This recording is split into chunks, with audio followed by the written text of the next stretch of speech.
528। Page number बताइएगा जरा, page number 45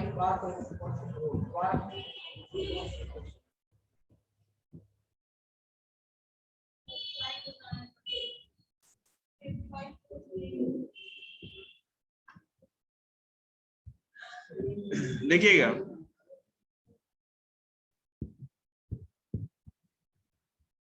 making of the Indian constitution मैंने बताया था, एक बार रिकेप करा के लिंक आप लोग का जोड़ दे पहले इस चैप्टर से, फिर आगे चलते हैं। दिलीप, दूसरे को आलस्य मत दो। 1946 में इंडिया में कैबिनेट मिशन आया और इसी ने भारत को अपना कॉन्स्टिट्यूशन बनाने का राइट दिया। ब्रिटेन में जो विंस्टन चर्चिल की सरकार थी, सेकेंड वर्ल्ड वॉर के बाद खत्म हो गई और वहां लेबर पार्टी की सरकार बनी, जिसके हेड और वहां के जो ब्रिटेन के प्राइम मिनिस्टर बने, कौन बने बताए कोई जरा? इसी को कहते हैं ज्ञान चक्षु बंद रहा।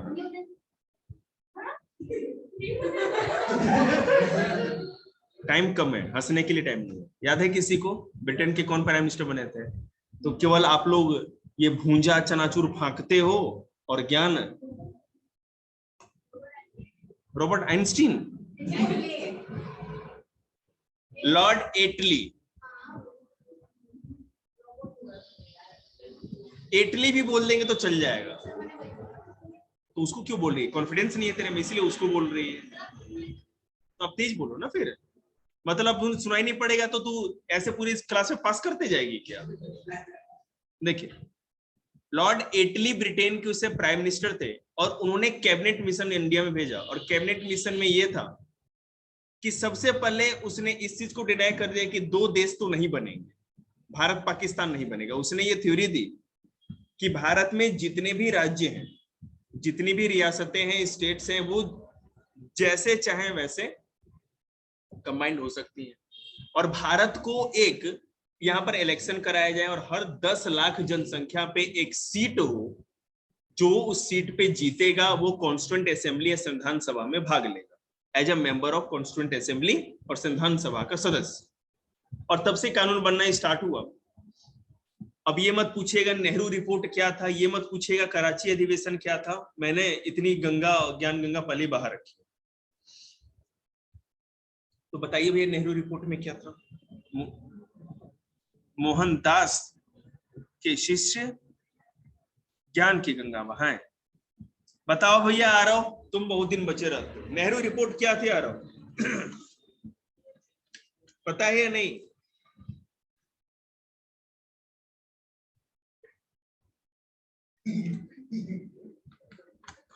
कोई बताए? एनीबॉडी?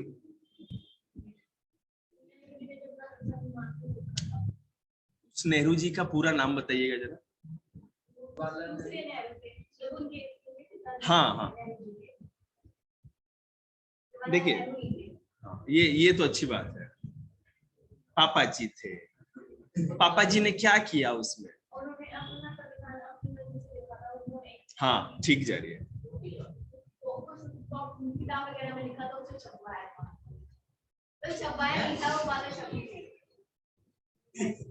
ऐसा था क्या? आप लोग, मतलब मैं आपको कह तो रहा हूँ ना, आप लोग पढ़ते ही नहीं है। आप लोग का इंटरेस्ट है ना, मतलब जीरो है। आप लोग ठीक है, सांस ले रहे हैं, जी, जिंदा रहने के लिए सांस जरूरी है। हमारा जो साइंस का स्टूडेंट था ना, अरुण सिंह, ठीक है, चाहे भैया उसे हिस्ट्री का पूछिए, चाहे पॉलिटी का पूछिए, चाहे इकोनॉमिक्स पूछिए और चाहे मैथ या साइंस पूछिए, you have to make some balance in your all subject. अगर आपके सारे सब्जेक्ट में आपका बैलेंस नहीं तो पढ़ते क्या खाके हैं? और क्यों नेहरू रिपोर्ट बनाई गई थी उसने बहुत बता दिया, वो पाप से मुक्त है, इतना भी तो बताया। और बताओ नेहरू रिपोर्ट क्यों बनाई गई थी? चैप्टर खत्म करा दीजिए, पीछे का तो धोखे बैठे हुए हैं आप।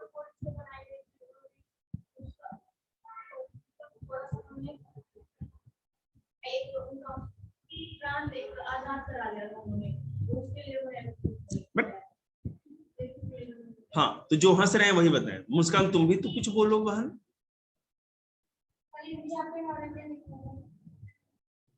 तो बेटा का जापान के बारे में लिखता है कोई? हाँ, ये बहुत हंस रही। तू बता बेटे, क्या तेरे को जानकारी है? अपनी जानकारी जरा जाहिर कर।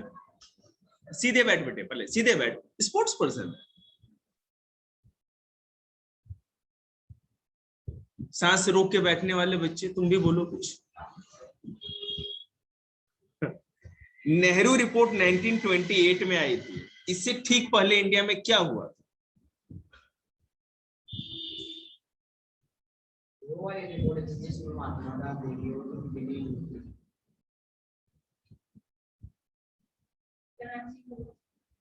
आगे चले गए आप टाइम मशीन पे बैठ के। हम तो करा ही नहीं रहे चैप्टर, हमने क्या ठेका लिया है सिलेबस कंप्लीट करने का? हम भी तो उम्मीद करेंगे ना भाई। मेरे गले में इतना प्रॉब्लम है, तो 1 बजे से लेकर के ना मौके जा रहे हैं कि कुछ ज्ञान मिल जाए बालकों के सिलेबस में। घर पे ऑर्डर हो गया था कि नहीं पढ़ाने की जरूरत है, 2 दिन रेस्ट करो। 1946 और 1928 में अंतर भी दिखता आपको। साइमन कमीशन चचा आए थे, साइमन चचा आए थे 1927, और साइमन चचा ने ये कहा था कि कोई भी भारतीय औकात ही नहीं है इनके अंदर संविधान लिखने का। तो ये चैलेंज एक्सेप्ट किया था मोतीलाल नेहरू जी ने, ठीक है। और ले देखो ज्ञान की गंगा वही है, अब मास्टर ने बोलने ना देंगे कहती है। 1928 में फिर नेहरू रिपोर्ट बनाई गई, और उस नेहरू रिपोर्ट में उन्होंने ये सारी बातें अपने पे लिखी, और वो नेहरू रिपोर्ट ही माना जाता है कि भारत का कॉन्स्टिट्यूशन बनाने में एक पहला कदम नेहरू रिपोर्ट से ही माना जाता है, ठीक है। भगवान भला करे आप लोगों का, यूपीएससी कॉम्पिटिटर के नाम के धब्बा। अब जिनको तैयारी नहीं करनी ना, अरे मैं तो बच गया, मुझे तो मैं थोड़ी बनूंगा, यूपीएससी थोड़ी करूंगा, और होगा भी नहीं।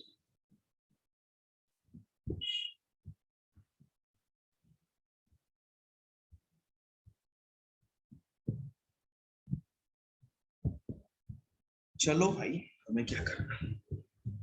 चलिए 1946 तो ज्यादा हो गया, मैं थोड़ा पहले बताऊं आपको कि 1935 में 1935 में भारत शासन अधिनियम या India government of India act बना, उसको मिनी कॉन्स्टिट्यूशन ऑफ इंडिया भी कहा जाता है। जब तक भारत आजाद नहीं, मैंने अपना कॉन्स्टिट्यूशन भारत का नहीं बना, 26 नवंबर 1949, 26 मतलब 26 नवंबर 1949 को हमने अपना पूरा कॉन्स्टिट्यूशन बना लिया था। 2 साल 11 महीने 18 दिन के करीब टाइम लगा। तब तक 1935 के गवर्नमेंट ऑफ इंडिया एक्ट या भारत शासन अधिनियम के आधार पे ही भारत का पूरा शासन चलाया। और बेटा आप लोग को अगर गाइडेंस की बात हो तो एक छोटी सी बात मैं बता दूं, जो बच्चा अगर यूपीएससी की प्रिपरेशन करना चाहता है अपने फ्यूचर में या जनरल कंपटीशन, तो हिंदी में और इंग्लिश में जो एसएसटी का जो रोड़ा आप लोग का चल रहा है, अगर हिंदी में है और इंग्लिश में लिख सकते हो तो बेस्ट है, क्योंकि हिंदी में लिख करके अगर आप पास करना चाहे, क्रैक करना चाहे तो बड़ा मुश्किल होगा लाइफ में। तो आप इंग्लिश पे भी कमांड रखिए, ठीक है। और 10th में अगर ये पॉसिबल हो जाए कि इंग्लिश में एसएसटी आप ले सकते हो, तो इससे बड़ा तो कोई बात नहीं। चलिए आगे चलते हैं, यूपीएससी को पीछे छोड़े हम लोग, टाइम मशीन में बैठ के यूपीएससी से भी आगे चलते हैं। देखिए तो 9 दिसंबर 19, भाई ये कोई टैलेंट नहीं बोल रहा, बार बार बोलने से है ना ये रट गया आदमी पढ़ा पढ़ा करके। आपके स्कूल में कोई टीचर डेट बताते जाते हैं और आप नहीं बता पाते तो आप कमजोर नहीं हो, ठीक है ना। हमने इस बात को हजारों बार बोली है, हजारों बार, इसलिए मुझे याद है। लेकिन मैं उम्मीद करता हूं कि थोड़ा बहुत डेट मत याद करो, कॉन्सेप्ट तो आपके दिमाग में होना चाहिए। कॉन्सेप्ट आपके कंसंट्रेशन से बनता है और डेट रटने से। और आपको पता है कि अगर इस एजुकेशन लाइफ में आगे बढ़ना है तो रटना भी उतना ही है जितना कि आपको कॉन्सेप्ट। तो 9 दिसंबर 1946 को कॉन्स्टिट्यूएंट असेंबली या संविधान सभा की फर्स्ट मीटिंग होती है, और इसकी अध्यक्षता या जो इसके जो चेयरमैन थे पूरे कॉन्स्टिट्यूएंट असेंबली के, वो आदरणीय डॉक्टर राजेंद्र प्रसाद जी, भारत के फर्स्ट प्रेसिडेंट भी बने बाद में। हुआ जी, ये बेटा छपरा जिला, सारण जिला, बिहार है। पूरे बिहार में मैट्रिकुलेशन की पेपर में फर्स्ट आए थे, याद रखिएगा। बहुत पढ़े लिखे, बहुत टैलेंटेड। पूरा राजेंद्र प्रसाद, आपको ये तो फर्स्ट क्लास से बताते हैं, प्रेसिडेंट। देखिए सुनिए, खैर राजेंद्र प्रसाद की बात नहीं करेंगे, कराएंगे तो उनकी पूरी ऑटोबायोग्राफी खुल जाएगी, हम खुलना नहीं चाहते हैं। तो हमारा जो कॉन्स्टिट्यूशन बना उसमें सबसे बड़ा जो चीज था वो 1935 का गवर्नमेंट ऑफ इंडिया था, वो तो हमारे पास था ही। अब उसके बाद क्या किया गया कि जो ड्राफ्टिंग कमेटी थी, प्राक्कलन समिति, ड्राफ्टिंग कमेटी मतलब प्राक्कलन समिति, डॉक्टर भीमराव अंबेडकर जी उसके अध्यक्ष थे, चेयरमैन। उसमें और भी मेंबर लोग थे। उनका काम ये था कि जो ड्राफ्ट बनेगा, मतलब जो स्ट्रक्चर बनेगा पूरा कॉन्स्टिट्यूशन का, जो लिखा जाएगा वो कैसे लिखा जाएगा, क्या लैंग्वेज होगा, ये सारा चीज उसके वो हेड थे, उन्हीं के थ्रू पास होना था सब कुछ। उसका आप समझ सुपरविजन उन्हीं को करना था, जांच पड़ताल उन्हीं अंबेडकर जी को करना था। इसमें अलग अलग कमेटियां बनाई गई, अलग अलग उसके चेयरमैन लोग। यहां पर कॉन्स्टिट्यूशन बनाने के समय जो सबसे बड़ा मुद्दा उठा वो लैंग्वेज को लेकर के और धर्म को लेकर के, कि भारत का क्या कोई नेशनल रिलीजन होना चाहिए, राष्ट्रीय धर्म होना चाहिए। हा? इस्लाम है बेटे, पूरे मुस्लिम कंट्री में कोई ऐसा है ही नहीं जो छाती ठोक के ना कहता हो कि इस्लाम मेरा धर्म है जी। श्रीलंका का नेशनल रिलीजन है बौद्ध धर्म, कहते हैं वो, समझ रहे हैं ना। आई डोंट नो, भूटान का बौद्ध धर्म ही होगा, बौद्ध ही है वहां लोग, नहीं वही बता रहे हैं ना, सुनिए। तो आवाज उठी, जो हिंदूवादी लोग थे उन्होंने कहा कि जब पाकिस्तान ने धर्म के आधार पर दो देश बटे, ठीक है, रिलीजन ही बेसिस था दो देशों के बंटवारे का, जो दूसरा देश बटा उसने अपना धर्म इस्लाम रखा, तो तुम काहे अपना केमिकल लुच्चा दिखा रहे। नेहरू जी ने कहा कि हम सेकुलर रहेंगे, सेकुलर, धर्मनिरपेक्ष। धर्मनिरपेक्ष का मतलब दो होता है सेकुलर का, एक कि जो स्टेट या कंट्री, याद रखिएगा आप जब कॉन्स्टिट्यूशन, रियल कॉन्स्टिट्यूशन पढ़ेंगे, जो कि हमें नहीं लगता आपको मौका मिलेगा अगर एलएलबी नहीं करनी हो आपको लॉ में, तो वहां पर कंट्री नाम कभी यूज नहीं किया जाता, हमेशा स्टेट वर्ड यूज किया जाता है, राज्य। तो कोई भी स्टेट जो सेकुलर अपने आप को कहता है उसका अपना कोई धर्म नहीं होता, ठीक है। दूसरी बात, उसकी नजर में सभी धर्म बराबर, लेकिन सबसे बड़ा याद रखिएगा उसका अपना कोई धर्म नहीं हो सकता। नेहरू जी ने कहा कि हमारे कंट्री में बेशक पाकिस्तान बट के चला गया तो वहां पाकिस्तान में तो मुस्लिम छोड़ के लगभग कोई जाति ही नहीं बची, हिंदू तो कुछ ही नहीं, लेकिन हमारे इंडिया में केवल मुस्लिम ही नहीं है माइनॉरिटी में, ऐसे इतनी ज्यादा लोग हैं जनसंख्या में, इतने संप्रदाय, धर्म, जाति, भाषा बोलने वाले, और वहां पर अगर हम लोगों ने हिंदू धर्म को या हिंदू रिलीजन को नेशनल रिलीजन डिक्लेयर कर दिया तो ये सभी जातियों के साथ अन्याय होगा, क्योंकि सभी जाति, धर्म, भाषा बोलने वाले एथनिक ग्रुप सारे लोगों ने मिलकर के इस आजादी की लड़ाई में बराबर बराबर योगदान दिया, ठीक है। इसलिए हम लोग हिंदू राष्ट्र अपने आप को घोषित नहीं कर सकते। दूसरी बात, लैंग्वेज जी, हिंदू राष्ट्र नहीं बना सकते इस देश को, सेकुलर रहेगा, ठीक है। दूसरी बात ये थी कि देश का, हमारे राष्ट्र का राष्ट्रीय लैंग्वेज या राष्ट्रीय भाषा क्या हो। आपको पता होगा तमिल, तेलुगु, कन्नड़, मलयालम, इंडिया में लगभग इतनी भाषाएं बोली जाती है कि 200 से अप्रोक्स ज्यादा भाषाएं बोली जाती है, और मेन लैंग्वेज तो 22-25 तो है ही, माने मेन लैंग्वेज जो मैंने कि जिसको करोड़ों लोग बोलते हैं ऐसी लैंग्वेज 22, उसमें केवल नोटिफाइड है। हमारे कॉन्स्टिट्यूशन के 8 शेड्यूल में, हमारे कॉन्स्टिट्यूशन में 12 अनुसूचियां हैं जिसको कि शेड्यूल कहते हैं। अब 12 के बारे में बताने के मूड में नहीं हूं, जिसकी जरूरत है वो सब। इस शेड्यूल में जो 12 शेड्यूल है जिसको हिंदी में अनुसूची कहते हैं, उसमें 8वीं अनुसूची या 8वां जो शेड्यूल है उसमें 22 लैंग्वेजेस को, ठीक है, नोटिफाइड किया गया। मतलब 22 लैंग्वेज में किसी भी जिनको कहा गया है आप पार्लियामेंट में आकर के किसी भी लैंग्वेज में आप अपनी बातों को रख सकते, ठीक है। उन 22 भाषाओं में से जिस भी भाषा में आप चाहोगे पेपर दे सकते। यूपीएससी का पेपर, अभी मत के दिल्ली पुलिस का पेपर हम दौड़ लगाएंगे तमिल में, ऐसा नहीं, ठीक है। वो कन्वीनियंस के हिसाब से होता है, लेकिन यूपीएससी का पेपर 22 के 22 भाषाओं में छपती है।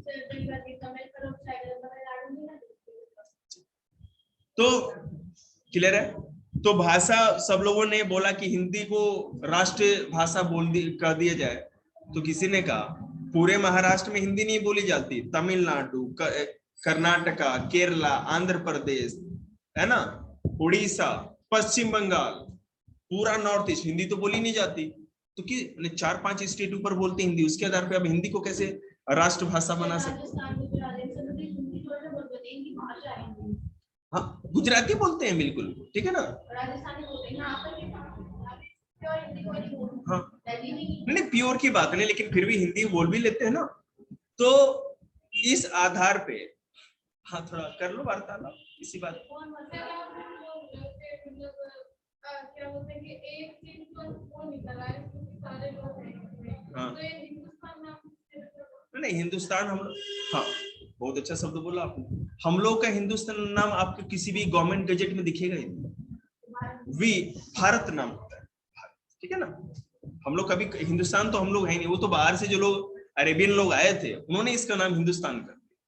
और हिंदुस्तान नाम कैसे पढ़ा? 6ठी क्लास की इतिहास की किताब पढ़िएगा, और नहीं तो मेरी वीडियो देख लीजिएगा बाद में।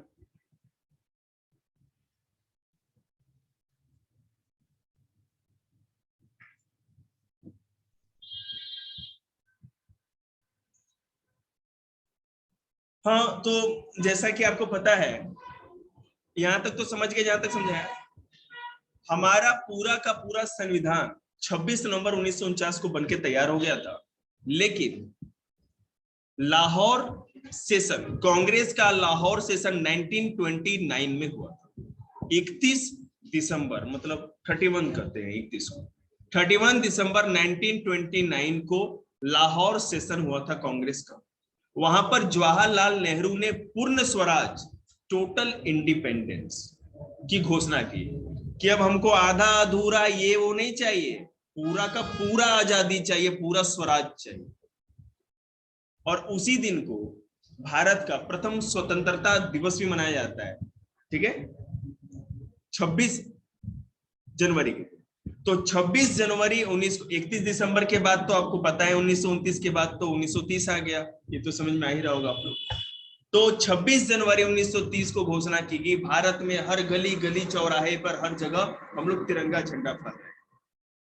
और 26 जनवरी के दिन 1930 के दिन ही भारत में हर जगह झंडा फहराया गया, तिरंगा। और इसीलिए सिंबॉलिक या प्रतीकात्मक रूप से उस दिन को हम लोग, उसी दिन को हम लोगों ने 26 जनवरी 1950 को अपने आप को रिपब्लिक डिक्लेयर किया। मतलब 26 नवंबर 1949 के बाद जो पहला 26 जनवरी कब आएगा? 1950 में आएगा। इसलिए हम लोगों ने उसी दिन से अपने आप को रिपब्लिक डिक्लेयर कर दिया, मतलब प्रजातांत्रिक घोषित कर दिया।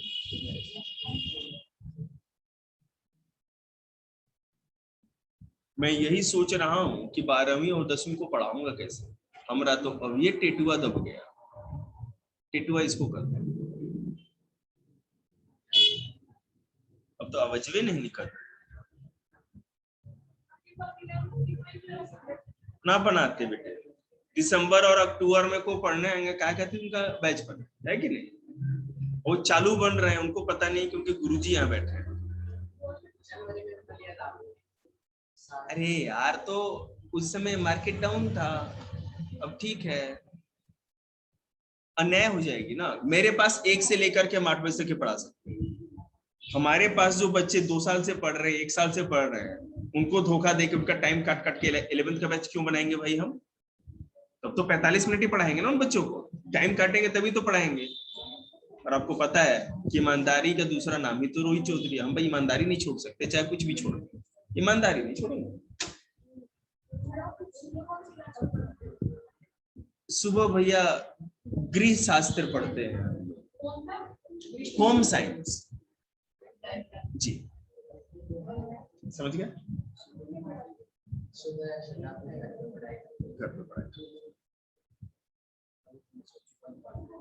तो जैसा कि आपको पता है कि आप लोग इंटेलिजेंट नहीं है, सुनिए,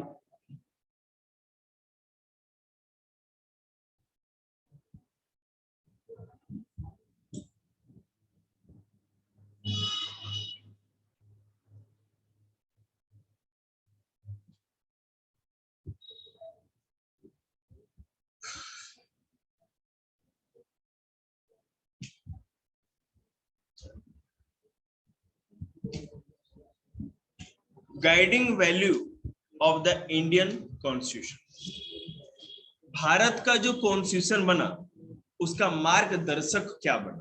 मार्गदर्शक समझते हैं आप लोग? गाइड, गाइड करने वाला। गाइडेंस को जिसे नहीं कहते सर जी गाइडेंस, गाइडेंस को शुद्ध एकदम बिल्कुल क्या कहते हैं, गंगा नदी, गंगा जल में डुबो के निकाली गई हिंदी में मार्गदर्शन करते हैं जी। बलदेव सिंह भारत के स्वतंत्र भारत के प्रथम रक्षा मंत्री है, जिसको इंग्लिश में डिफेंस मिनिस्टर कहते हैं। इन्होंने आजादी के लिए मुझे नहीं लगता कुछ बड़ा चमत्कार किया था, लेकिन आजादी मिलने के बाद इनको ये अधिकार, देखिएगा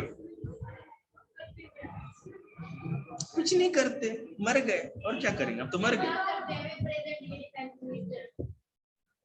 बनी ये तुम लोग को नहीं पता रक्षा मंत्री क्या करेगा देश के लिए? देश की रक्षा का काम करेगा और क्या करेगा? लिखा तो है नहीं, नॉट एग्जैक्टली, हमें याद नहीं है, कम ही दिन में। हाँ जी, नहीं मैं आपको बताऊंगा, लेट मी फिनिश फर्स्ट। जो भारत के रक्षा मंत्री होते हैं अभी, पहले है को नहीं पता आप लोग कौन? चाचा जी, हाँ वो बोल नहीं रहा, वो सही बोल रहा है, फिर आर्गुमेंट कर रहे हैं। राजनाथ सिंह भारत के भी रक्षा मंत्री हैं, ठीक है ना। देखिए रक्षा मंत्री काम क्या करते हैं कि इंडिया में जैसे जो भी डिफेंस फोर्सेस होते हैं उनको जो भी जरूरत है, माने गवर्नमेंट को कोऑर्डिनेट करने का काम करते हैं। सरकार को जो भी जरूरत होती है, मतलब डिफेंस माने कि आर्मी एयरफोर्स ने भी सबके वो कमांडेंट है, ठीक है ना। उन्हीं के थ्रू कुछ भी काम होना है, सरकार तक अपनी जो भी बात पहुंचानी है थ्रू डिफेंस मिनिस्टर पहुंचाई जाती है, और डिफेंस मिनिस्टर उस चीज को लेकर के गवर्नमेंट के कैबिनेट मीटिंग में आता है और वहां चीजों को पास करता है। नहीं जरूरी नहीं है, आपका जुगाड़ हो तो 25 साल के बाद आप भी बन सकते, लेकिन उसके लिए बेटा कम से कम गांधी नेहरू के परिवार में या मोदी सोदी के आसपास होना चाहिए कुछ। राजनीति में कोई क्वालिफिकेशन ही तो नहीं है ना, जुगाड़ का दूसरा नाम ही राजनीति। जी बना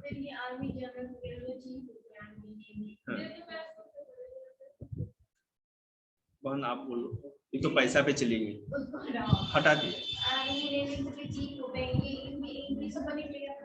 अब बेटा उसके लिए एनडीए करना पड़ता है जो आप पूछ रहे हैं, बेटा एनडीए हटाओ तो बेटा नहीं बन सकते। नहीं, जो आर्मी में ऑलरेडी ऑफिसर्स होते हैं वो कैसे बनते हैं? वही तो बनते हैं। वहां पर भी जुगाड़ चलता है। देखिए जो मिनिस्ट्री के ज्यादा टच में होते हैं, ठीक है ना, तो ये डिपेंड करता है, आपकी रैंक बढ़ता है, आपका प्रमोशन होता रहता है, प्रमोशन होते होते होते होते लास्ट में आप जनरल बनोगे कि नहीं ये डिसाइड तो कैबिनेट करते हैं, और उसके बाद प्रेसिडेंट उसके रिकमेंडेशन पे साइन, ठीक है। ये कैबिनेट, कैबिनेट मतलब आपको पता है अंदर मोदी जी जी, नहीं ऑफिसर बनने के लिए, बंदूक लेके दौड़ने के लिए नहीं, ठीक है ओके। यस देखिएगा,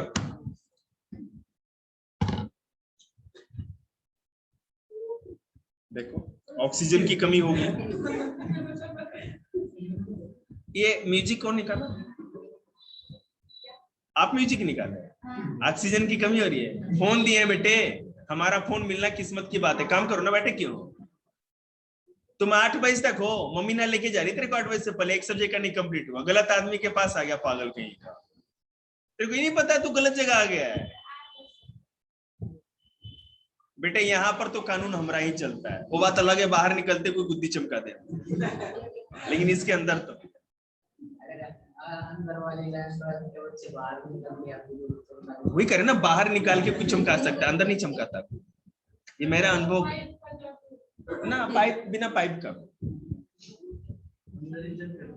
देखिए ना, इज्जत कुछ नहीं करता, बस वो कहने की बातें होती है मन में, बाहर निकलते सब चौड़े हो जाते हैं। अच्छी बात है, इसीलिए तुम्हें सबका नाम नहीं लिया। Thank you. कैसे आपका एहसान चुका हूँ। चलिए आपने इतना बड़ा एहसान किया, मैं एक टॉफी खा लेता हूँ। हाँ? आज 14 रुपए का टॉफी मंगा लिया।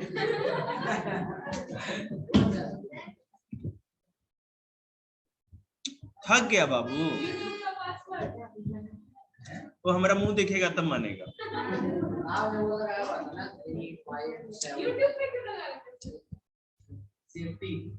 काय का सेफ्टी गया देखिएगा। The dream and the promise. जो ड्रीम थी, आजादी की लड़ाई जब लड़ी जा रही थी तो सब लोग जो आजादी के लड़ाके थे, इंग्लिश से फ्रीडम फाइटर, उन लोगों ने ये सपना देखा था हम लोग ऐसा भारत बनाएंगे जिसमें किसी धर्म के, जाति, पैसे, किसी चीज का भेदभाव नहीं। गांव गांव सेल्फ डिपेंडेंट होगा, अपना अनाज उगाएंगे, खुद ही कपड़ा बुन लेंगे, सब कुछ कर लेंगे, है ना, ग्रामीण स्वराज। यंग इंडिया बहुत बार पेपरों में आता है, महात्मा गांधी जी ने लिखी थी, उनकी अपनी मैंने कि एक मैगजीन थी जिसमें वो लिखते थे। उसमें उन्होंने ये कहा था, he had spelled out what he wanted the constitution to do। जब कॉन्स्टिट्यूशन बन रहा था तो ड्यूरिंग, पूरा नहीं बना था, जब बन ही रहा था, स्टार्ट ही हुआ था, आपको पता है 30 जनवरी 1948 को गांधी बाबा की टांग पे गोली मार दी गई थी, ठीक है, 30 जनवरी 1948 को, और हमारा कॉन्स्टिट्यूशन 9 दिसंबर 1946 से बनना स्टार्ट हो चुका। तो उन्होंने क्या सपना देखा था, उनके थोड़े ख्वाब को देखेंगे तो बहुत घुमा के लिखा है भाई, नहीं पढ़ेंगे। This dream of an India that has eliminated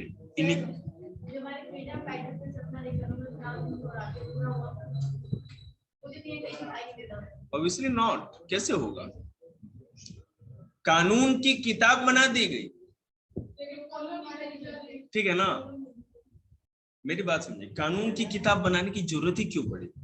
क्योंकि हम लोगों ने आजादी मिलने के साथ ही वो बंटवारा किया और उसी समय सब कुछ, सारे सपने तो वहीं खत्म।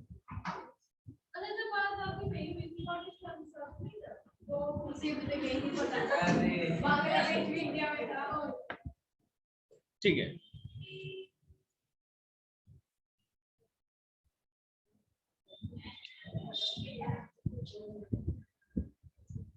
अब सीधे फिलोसफी ऑफ द कॉन्स्टिट्यूशन पे आ जाते हैं। महात्मा गांधी ने क्या कहा, जवाहरलाल नेहरू ने क्या कहा, कौन पढ़े, क्या जरूरत है, वो बहुत बड़े, हम क्यों पढ़े? Values that inspired and guided the freedom struggle and were in turn nurtured by it form the foundation for India's democracy. These values are embedded in the preamble of the Indian Constitution. They guided all articles of the Indian Constitution.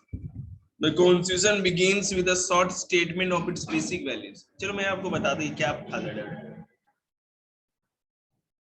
हमारा जब constitution start होता है, आप लोग NCERT की book में पहले page पे भारत की उद्देशिका या प्रीएम्बल ऑफ इंडियन कॉन्स्टिट्यूशन आता है, उसमें ही पूरा का पूरा इंट्रोडक्शन है हमारे कॉन्स्टिट्यूशन का, कि हमारा कॉन्स्टिट्यूशन कैसा बनेगा।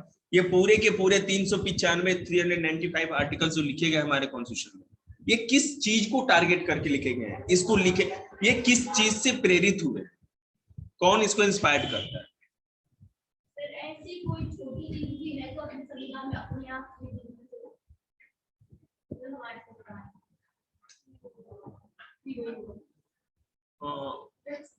हाँ नहीं, अच्छी बात है, मैं आपको बता दूं, अमेंडमेंट करके बाद में जोड़ा तो गया है, लेकिन जब हमारा कॉन्स्टिट्यूशन बना था उस समय ऐसा कुछ भी अपना नहीं, हर चीज लगभग किसी न किसी तरह, क्योंकि आप सोचो हम जब आजाद हुए उससे पहले बहुत सारे कंट्री ने कॉन्स्टिट्यूशन लिख दिया था, और हम लोग के जितने भी कॉन्स्टिट्यूशन में जो भी चीजें हैं वो 3 कंट्री से बहुत ज्यादा इंस्पायर्ड है। फ्रांस, यूएसए, ब्रिटेन, ये 3 कंट्री से बहुत क्लोज है। 1935 पूरा का पूरा जो कॉन्स्टिट्यूशन का पार्ट है सीधे उठा के रख दिया गया। ब्रिटेन का कॉन्स्टिट्यूशन से तो इंस्पायर्ड। हमारे कॉन्स्टिट्यूशन का 3 मेन स्तंभ, 3 पिलर्स ऑफ आवर कॉन्स्टिट्यूशन क्या है?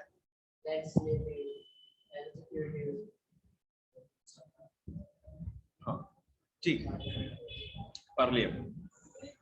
तो ये पार्लियामेंट जो है ये क्या है? दुनिया में पार्लियामेंट्री गवर्नमेंट या संसदीय सरकार का सबसे बड़ा उदाहरण ब्रिटेन है। हम लोगों ने सीधे उठाया, एक्सेप्ट कर लिया। आइए भैया बैठ जाइए। अरे ऐसे बहुत पिलर हम बता देंगे, आप उसमें बढ़ते रहिएगा सरिया और मलबा। मतलब ये जो नहीं, क्रिएटिविटी की बात नहीं होती ना, मत पूछो, रिकॉर्डिंग नहीं होगा ना।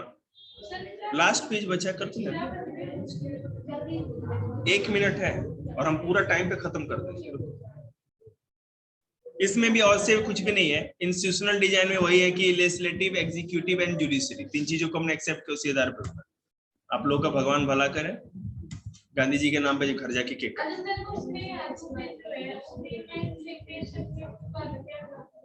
किसने